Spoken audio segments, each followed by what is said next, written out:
యావత్తు తెలుగు ప్రజలకు, దేశ ప్రజలకు, ప్రపంచ మానవ జాతికి జగద్గురువులు, కాలస్వరూపులు, ధర్మస్వరూపులు, మహత్పూర్వక అగ్రగణ్యులు, మహారాణి సమేత మహారాజా శ్రీ శ్రీ ఆంజనేయ రవిశంకర్ శ్రీమాన్ వారు ధర్మోద్ధారి అయి దేశ అధ్యక్షుల్ని మేము ఎలాగా మా ప్రతినిధిగా మార్చామో అలా ఆ దోవ నుంచి బయటికి వచ్చేసేయాలి. అది అందరికీ దోవ.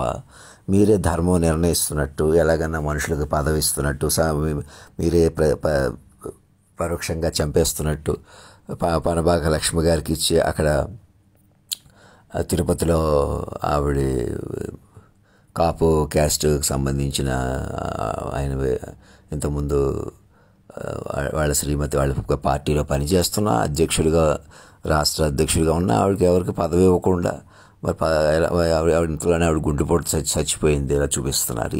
ధర్మం కూడా మీరే నిర్ణయించేస్తున్నారు ఏదో ఒక రకంగా. ఇలా ఇక్కడ నన్ను మామూలు మనిషిగా నిర్ణయించి వదిలేసేసి మీరు మనుషులు సెక్షన్గా అరెస్ట్ చేస్తున్నారు, ఒకళ్ళని అరెస్ట్ చేస్తున్నారు, ఇద్దరిని అరెస్ట్ చేస్తున్నారు అని తగులు పెట్టుకోవట్లేదు, నేను బాధపడిపోవట్లేదు, ఆడవట్లేదు, నేను చచ్చిపోవట్లేదు అని నన్ను కూడా మనిషిగా చూడటమే మీరు పొరపాటు అని చెబుతున్నాను. ఇంకా ఇలాగే మీ సైకాలజీ నుంచి బయటకు రండి. ఎక్కడెక్కడ మా వాళ్ళని ఏదో ఒకటి మనుషుల్ని అడ్డం పెట్టుకుని బోల్డ్ మంది మనుషులు ఉన్నారు, మనం మనుషులుగా బతికేద్దాం. బలమైన వాళ్ళందరూ ఏదో రకంగా కొందరిని పెంచేసి కొందరిని తగ్గించేసి గంటా శ్రీనివాసగా పొన్నులేని బెయిల్ ఇచ్చినట్టు మానేసినట్టు ఏదో ఒకటి మీ ఇష్టం, ఎవరి ఇష్టం వచ్చేట్టు వాళ్ళు అటు ఇటు బెయిల్ వస్తుందా రాదా. చంద్రబాబు నాయుడు ఇంకా అంజలి కట్టించినట్టు మరి ఆవిడకి ఎందుకు ఇవ్వలేదు సీటు? ఆవిడ పోటీ చేయనందా?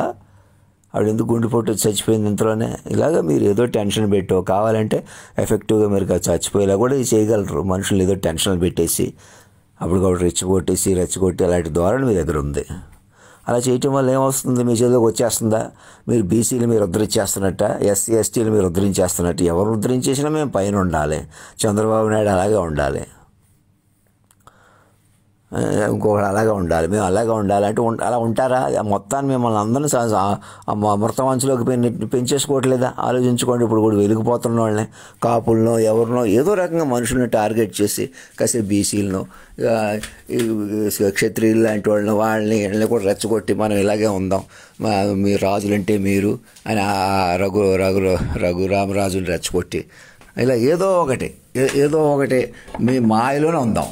నేనేమంటున్నాను, నన్ను పట్టుకోండి ఉన్నపళ్ళంగా. నేను గబుక్కుని బార్లో పడుకున్నా, నేను వంటలు ఇక్కడ ఎందుకు ఉండిపోతున్నాను, నన్ను మెసేజ్ ఓరియంటెడ్ డీల్ చేయండి, మెసేజ్ పంపించండి. నువ్వు బయటకు వస్తే, లోపలికి వస్తే, ఇప్పుడు మేము బయటకు వచ్చినా ఒప్పుకోం.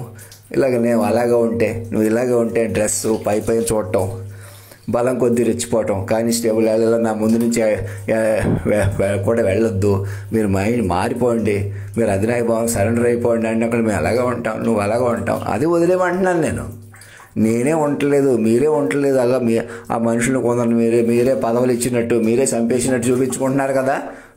అదే అక్కడే ఆలోచించండి. మన చేతిలోకి రాదు, మన ఎవరి చేతిలోకి రాదు. లేకపోతే నువ్వు వెలిగిపోతావంట, మేమే వెలిగిపోతాం. నువ్వు సెలబ్రేషన్స్ నువ్వు చేస్తావంట, మేమే చేస్తాం. ఎక్కడ పోతున్నారో ఆలోచించుకోండి. సెలబ్రేషన్స్ అంటేనే నన్ను గౌరవించటం, కాలాతీతాన్ని గౌరవించటం. సెలబ్రేషన్స్ అంటేనే స్వతంత్రించడం, శాశ్వతంగా మృతం నుంచి బయటకు వచ్చేస్తాం. దేహమే మృతం అంటే ఏంటి? దేహం అన్నమాట. ఇంకా అప్పుడు అక్కడ ఒకళ్ళని చంపక్కర్లేదు, మీరు ఒకళ్ళని బతికించక్కర్లేదు, మీరు బతకక్కర్లేదు, ఇంకొకళ్ళని చంపక్కర్లేదు. మీరు బతకటమే మృతం, వెలుగే మృతం. అది ఎవరు మృతం తేల్చేసుకుందాం, ఎవరు బతుకుతారో చూద్దాం, ఎవరు చచ్చిపోతారో చూద్దాం. రెచ్చిపోవటమే ఇప్పటికైనా మీ గోరకాలి. అయితే నువ్వు ఇలాగా ఉంటే మేము అలాగే ఉంటాం. నేను ఇలాగ ఉండలేదు, నేను కావాలని ఉండటం లేదు. ఉన్నకాడికి అప్పటికి పాత తడుపుకొని ఉన్న బట్టలు వేసుకుంటున్నాను. ఇంకేయో బట్టలు వేసుకొని ఇంకెక్కడికో వెళ్ళి నీకు ఏదో చెప్పి ఇంకెవరికి లేదు కదా అలాగా. మీకు ఏదో మీ దగ్గరికి వచ్చి బతిమాలు వేసుకుని పక్కకి వెళ్ళిపోయి ఎవరినో మీరు బాగా చూసుకుంటున్నారో లేదా ఏదో చేసేస్తున్నారు, మీ కంట్రోల్ తీసేసుకున్నారు. మీరు చూసుకోవటం ఏంటి? మీరు ఏదో చేయటం ఏంటి? మీరు ఏదో చూసుకోవటం ఏంటి? ఆలోచించండి. మీ చేతుల్లో ఉన్న ఎలాగైనా ఫిజికల్ ఎందుకు అలాగా? అసలు మీరు ఎక్కడి నుంచి, మా ఊరి నుంచి కూడా మనుషుల్ని ఇక్కడే కాదు ఇంకెవరెవరిని అలా మనుషులు గ్రిప్పుల్లో పెట్టుకుని మీరు మనుషుల కొద్దీ డీల్ చేయకూడదని నేను అంటుంటాను. ఇంక మనుషులు ఎవరు లేరు, వాళ్ళని మనసుగా చూడండి, అందరిని మనసుగా చూడండి. అదే నేను అంటున్నాను. ఇంకా మనుషులు చంపేసి మీరే పదవులు ఇచ్చేసి మీరే సెలబ్రేషన్స్ చేసేసి ఇంకా అలా లేదు. ఇంకా మీరు అది అసలు నా మెసేజ్లు చూడకూడదు, దేశ అధ్యక్షుడిని చూడనివ్వకుండా, గవర్నర్ని చూడనివ్వకుండా, అవి కూడా చూసారా? అంత ఉన్నతమైన పదవులు అంటే ఏంటి? అక్కడ ఎవరినో కూర్చోబెట్టుకుని మీరు ఏదో చేయటం కాదు. పదవులంటే మీరు మేనేజ్ చేయటం కాదు. మీరు ఎలాగైనా ఎన్నికలు గెలిచిపోయినట్టు, మీ వాళ్ళు గెలిచిపోయినట్టు, శత్రు పొజిషన్లోనైనా మనోడు గెలిచినట్టు ఎవడైనా మనోడి చేతిలో ఉండాలి. మా వాళ్ళు, మీ వాళ్ళు, మా పరాయి ఆడవాళ్ళు, మీ ఆడవాళ్ళు ఎవరు లేరు. మీరు మాట పట్టుకోకపోతే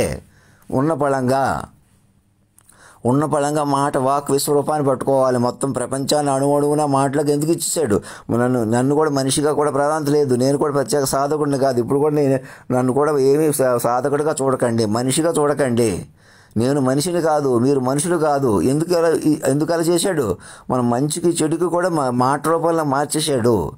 నేను మా ఊరికి ముందే రాజారత్నం గారితో మాట్లాడిన తీరు, ఇండైరెక్ట్గా మాట్లాడిన తీరు కానీ అవన్నీ కూడా మన మనసులు నెరవేర్చాలి. ఇంకా తల్లిదండ్రులు కూడా నేను తల్లిదండ్రులు వావి వరుస తల్లిదండ్రులు కూడా చూసుకోకుండా మాట్లాడిన తీరుని, సరదాగా మాట్లాడిన తీరుని ఏం చేశాడు భగవంతుడు? కాలాతీతంగా మార్చేశాడు. బంధం ఒక తల్లిదండ్రులు మార్చేశాడు.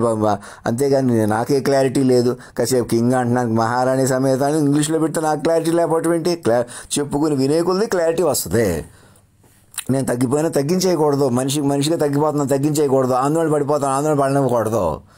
అది ఆట. ఈసారి ఎవరు తగ్గిపోతున్నారు తగ్గించేయకూడదు, ఎవరు ఏడుస్తున్నారు ఏడవనివ్వకూడదు, ఎవరు చచ్చిపోనివ్వకూడదు.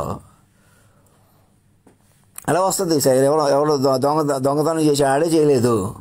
ఎవరో మోసం చేశాడు, ఆడే చేయలేదు. ఎవడో బాగా వెలిగిపోతున్నాడు, నేనే పాటలు రాసేసాను, నేనే డ్యాన్స్లు వేసేస్తాను, నేనే సంతోషంగా ఉన్నాను అనుకోండి. కాదు, దానికి మాట ఉంది, నేనున్నాను. అందుకే నన్ను పట్టుకోవాలి కేంద్ర బిందువుగా. ఇంకా మా వాళ్ళని ఎవరిని తగ్గించేసో చంపేసో వాళ్ళు చచ్చిపోయేలాగా వీళ్ళు ఏడ్చేలాగా ఇలా చేసినా ఇప్పుడు మీ చేతిలో ఉన్నట్టు కనపడుతుంది. ఇంక మీరు మృతం పెరిగిపోతుంది. మృతమైనా మేము పైన ఉన్నాం కదా, మెజారిటీ ఆఫ్ పీపుల్ బతికేస్తున్నారు కదా. ఎక్కడ బతుకుతున్నారు? బతకడం అంటే జ్ఞానం ఉంది కదా ప్రపంచం. మీరు కూడా అప్పుడు విమానాలు వేసుకుని, అప్పుడు ట్విట్టర్ మీద మెసేజ్లు పెట్టుకుంటూ, అప్పుడు హడావుడి చేసుకుంటూ, అప్పుడు మేము ఇలాగే ఉంటాం అలాగే ఉంటాం. అదే జీవితమా? ఎవరి వల్ల? సూర్య చంద్రాది స్థితులు ఎవరి వల్ల కదిలిని? నా ప్రకారం ఉంది కదా. ఉంటే ఉంది, నువ్వు తర్వాత చూసుకోవచ్చు. నువ్వు చచ్చిపోతావు కదా, నువ్వు చచ్చిపోయేలా ఉన్నావు కదా. వెలిగిపోవడం బతుకును, డల్గా ఉంటే చచ్చిపోవడం అని ఎవరు చెప్తున్నారు మీకు? మాటలు బతుకు ఏదైనా సుఖ దుఃఖాలకు అతీతంగా ఉండాలి, ఎటువంటి పరిస్థితుల్లోనూ సంతోషంగా ఉండాలంటే ఏం చేయాలో తెలుసా అని చెప్పడం కాదు. ఎటువంటి పరిస్థితుల్లో సంతోషంగా చూసుకోవాలి, ఎటువంటి పరిస్థితుల్లో నన్ను తప్పుగా చూడకూడదు, ఎటువంటి పరిస్థితుల్లో నేను దరిద్రం అనుకోకూడదు, ఎటువంటి పరిస్థితుల్లో నన్ను మనిషిగా చూసి ఇంకొకళ్ళు మనిషిగా వేధించడం, చచ్చిపోలే చేయటం, ఇంకొకళ్ళు మనుషులుగా పెంచడం, నన్ను ఉపయోగించుకుని తగ్గించేయటం, నన్ను ఉపయోగించుకుని పెంచడం. అది మా వాళ్ళు కావచ్చు, కాసేపు క్యాస్ట్ వాళ్ళు కావచ్చు, ఇంకోటి కావాలి, ఇంకోటి ఇక్కడ కావచ్చు, ఎక్కడ కావచ్చు. నువ్వు మనుషుల కొద్దీ కలుపుకో, మనుషుల కొద్దీ పక్కకి వెళ్ళిపో. నా ముందు నుంచి కానిస్టేబుల్ అలాగ వెళ్ళటం లాంటి చిన్న చిన్న పనులు కూడా ఆపేసేయండి. మనిషి కూడా వదిలేసేయండి. నేను ఎలాగున్నా మనిషిగా పట్టుకోకండి కొంతకాలం, అది మీకు అలవాటు అవుతుంది. ఉన్న పళంగా ఫోటో పెట్టుకుని చెప్పేసుకోండి, నా మాట విని. దేశ అధ్యక్షుల దగ్గర ఫ్యాక్స్ ఇప్పించుకోండి, గవర్నర్ చేత కమిటీ వేయించుకోండి, మెల్లగా బయటకు వచ్చేసేయండి. చెప్పుకోవడం వినటం వల్లే బయటకు వస్తారు. గబుకి ఇంకా నేనేదో చెప్పాలి, నా మీద చెప్పేసుకుంటే మీకు బలం వస్తుంది. నేను చచ్చిపోయినా మీకు ఆ పొజిషన్ కన్ఫర్మ్ అయిపోద్ది. ఇంకా ఎందుకంటే మాట రూపంలో ఉన్నాను. సాక్షులను పిలవండి. కాకమాన్ సుభాష్ చంద్రబోస్ వాళ్ళు ఎక్కడున్నారో ఇవాళ ఈరోజు ఆ రోజు ఇంకా అలాగే మీరు మోసాల కొద్దీ రెచ్చిపోవడం, మనుషుల కొద్దీ మేము ఏదో చేసేస్తున్నాం. నువ్వు కూడా మనుషుల కొద్దీ ఏదో చెప్పుకో, నువ్వు పక్కన గొడవపడు. అంతేగాని సిట్టింగ్ జడ్జెస్ వాళ్ళు ఒక అధినాయక దర్బార్ అలా ఫామ్ అవ్వరు. అలా ఫామ్ అయితే మేము అందరూ ఏదో అయిపోతాం. మెల్లగా ఒక కుటుంబం అవుతారు. మీకు ఏ కష్ట సుఖాలు అయినా కూడా మాటతో డీల్ చేసుకుంటారు. మనుషుని పెంచుకోవడం అంటే మనసు పెంచుకోవడం, మనిషిని సరిదిద్దుకోవడం అంటే మనసు సరిదిద్దుకోవడం. మనిషితో తలపడకూడదు. మనుషులతో తలపడకూడదు. మనం అందరం మృతంలోనే ఉంటున్నాం.